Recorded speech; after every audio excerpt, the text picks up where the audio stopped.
So it's essentially a fellowship on steroids. And Okay. its most basic kind of whittled down form is a fellowship on steroid. Is the opportunity for an incredible leader to have the resources of Chicago Beyond behind it, along with her incredible talent, to be able to work on a problem that hasn't gotten a lot of attention. And what is that problem? And that is people who have, or young people who have incarcerated parents, and what happens to them.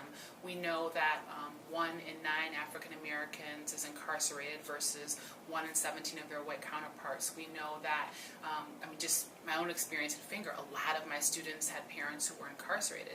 And how do we really provide holistic support to those children so that we're not repeating the cycle? We know that oftentimes, and again, I saw it firsthand at Finger, when parents are incarcerated, there's obviously a sense of loss, but that can be coupled with depression. It can be coupled with a sense of shame. There's all these things that can be residuals of that.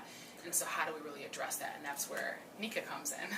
Well, I first was exposed to Liz when she was in the docuseries, Chicagoland.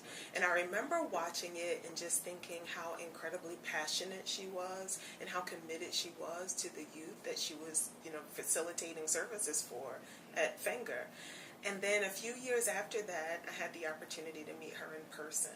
And that was really when I think our relationship was solidified, because the very people that she was helping in their younger years, I saw matriculating into the criminal justice system when they didn't have the opportunities that so many other youth have.